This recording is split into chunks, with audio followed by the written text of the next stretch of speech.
Irmãos, bom dia. Que bom encontrar vocês novamente. Nós vamos fazer um breve resumo da nossa escola bíblica dessa manhã. E para começar, nós vamos ler o texto de Romanos, capítulo 12, verso 21. Lá está escrito assim: Não te deixes vencer do mal, mas vence o mal com o bem. Pelo texto e pelo que nós percebemos no mundo, a gente sabe que a presença do mal é um fato, né, é inquestionável. Explicar a presença desse mal no mundo já é uma questão mais complexa. Por outro lado, nós podemos enfrentar esse mal. E a Bíblia diz, e é a proposta do texto, que não devemos nos deixar vencer pelo mal, mas vencer o mal com o bem. A grande questão fica: como é que nós vamos vencer esse mal? Como é que nós vamos resistir ao mal no mundo? A primeira maneira, a primeira atitude nossa é não deixar que o mal prevaleça.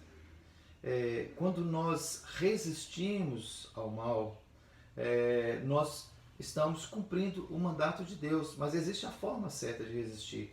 E o texto de Romanos diz que nós devemos vencer o mal com o bem.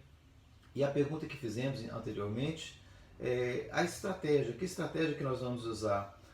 Nós encontramos, por exemplo, no texto de Tiago, capítulo 4, verso 7, lá diz assim: Sujeitai-vos a Deus, mas resisti ao diabo, ele fugirá de vós. Então, a primeira atitude é de submissão a Deus. Né? Quando nós fazemos isso, nós estamos prontos a resistir ao mal.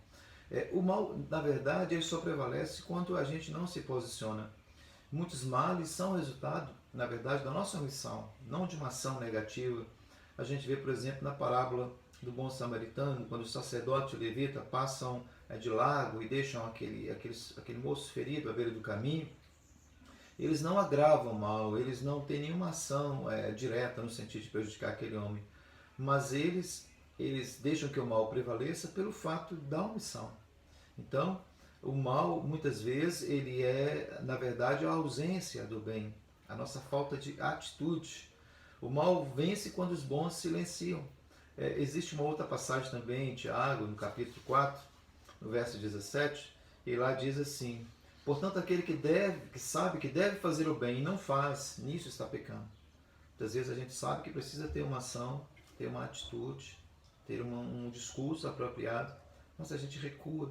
E aí o mal prevalece pela nossa ausência, pela nossa omissão. O mal é para ser vencido, é para ser resistido e vencido. Não é para você tentar acomodá-lo na sua vida, na sua rotina, não é tentar culturá-lo, adaptá-lo. No Velho Testamento, as nações que venceram a nação de Israel naquele período ali do cativeiro babilônico, e antes disso o cativeiro assírio, as tribos do norte são invadidas por povos estrangeiros e cada um traz seu Deus. E a nação de Israel que ficou, os poucos que ficaram na terra, aculturaram, adaptaram esses deuses, adaptaram a liturgia, o culto. E isso acabou sendo um desastre para a nação de Israel, naquele momento da história, porque eles tentaram negociar com o mal. O mal a gente não negocia, a gente resiste a ele. E a primeira atitude nossa é não deixar ele prevalecer. A segunda atitude que a gente percebe nesse texto, a Bíblia diz assim: mas vence o mal com o bem. Então a segunda atitude é você dar espaço e publicidade para o bem.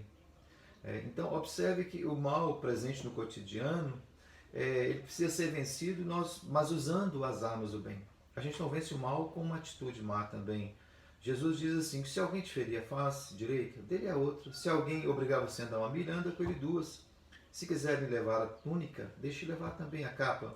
Então, observe que o mal, ele é resistido e vencido pela prática do bem.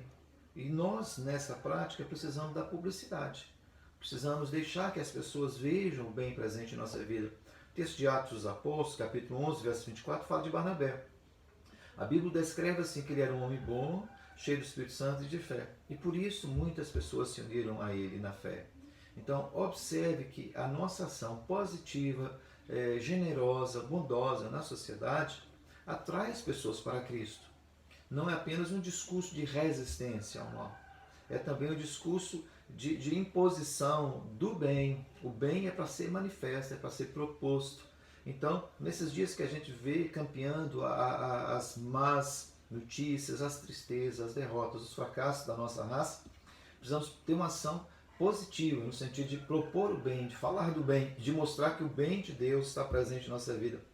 Então, finalizando essa breve reflexão, gaste seu tempo com coisas boas, com coisas edificantes. Não perca seu tempo alimentando sua alma com coisas ruins. Um texto apropriado para a ocasião é o de Filipenses, capítulo 4, verso 8, que diz lá: finalmente, irmãos, tudo que é verdadeiro, tudo que é respeitável, tudo que é justo, tudo que é puro, tudo que é amável, tudo que é de boa fama, se alguma virtude há e se algum louvor existe, seja isso que ocupe o vosso pensamento. Então, a proposta da Bíblia é que você promova o bem, que você fale do bem, que você pense coisas boas. Então, que essa seja a sua atitude nesses dias tão difíceis. Que Deus te abençoe.